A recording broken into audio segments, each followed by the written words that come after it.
It's a disturbing problem across the country and here in California. The growing reports of missing and murdered Indigenous women.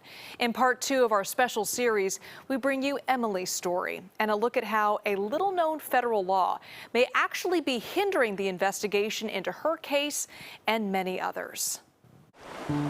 Alongside the Klamath River, near the side of a road, there's a weather-beaten flyer. On it, the face of an Indigenous woman, 33-year-old Emily Risling.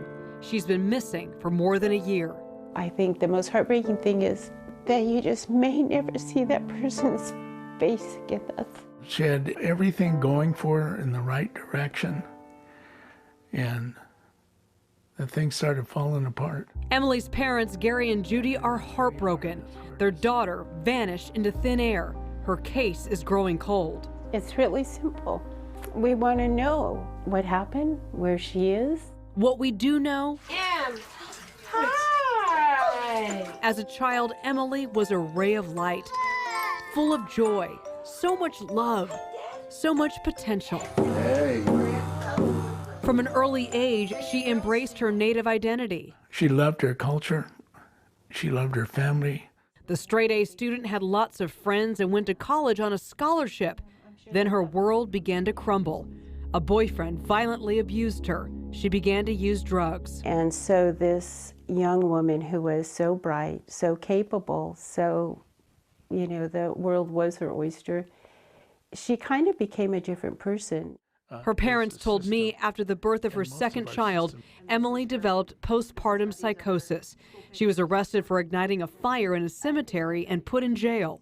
Her parents hoped she would finally be forced into treatment. The DA's office, her family, all were against letting her out, and they did. A few days later, everything changed. So give us some perspective of where we are. So we're on 169 at Pequon Bridge, and this bridge is the last confirmed place that we know Emily was at. Greg O'Rourke is police chief of the Yurok tribe. The bridge is on Yurok land, more than 2 hours from Emily's home.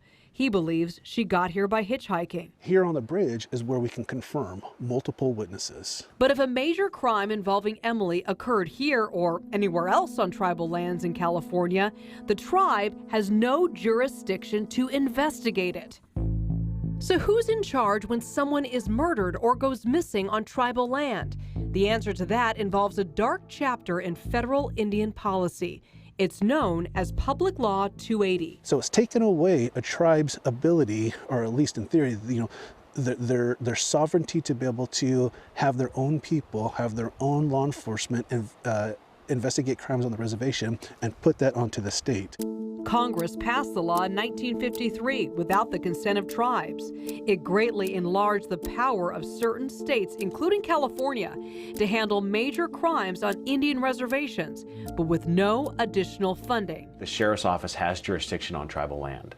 And so you're having government come in and telling a sovereign nation of what crimes that we're going to enforce on their land. This is our booking area. William Hansel is sheriff of Humboldt County. He sees this law as a roadblock to solving cases. When there's no trust involved, oftentimes we can't even get our foot in the door to have an interview. That said, Emily's family is angry. They feel law enforcement has given up. You guys have been accused of not doing enough, and You've got the money, you've got the resources. Where are you when it comes to these cases? Yeah. So I think a lot of things have changed over the years, because a lot of times I think where there was jurisdictional boundaries, a lot of times there was finger pointing. Who's going to investigate this? Who's going to follow up with this? Both the sheriff and local tribes are dealing with the lack of money and manpower in a county the size of Connecticut that's home to 11 tribes. It's also way off the grid. It's an extremely remote area.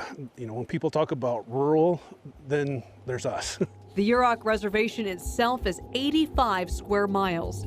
Easy to see how Emily could just disappear. I think the system failed Emily all along. All Judy and Gary have left are memories, birthdays, holidays, and her smiling face.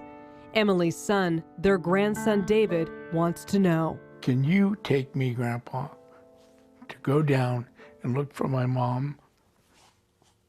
And if we can find her, we'll find her. And he looks at me and he goes, well, what happens if we can't find her? I said, David, we just keep looking. There are 5 states included in this public law, and according to a UCLA report, entire federal programs, including welfare, education, and law enforcement, were withdrawn. There are only 3 Indian Affairs offices to serve the entire state, and it's more than 100 tribes. And this is a major obstacle to solving problems like the crisis of missing women.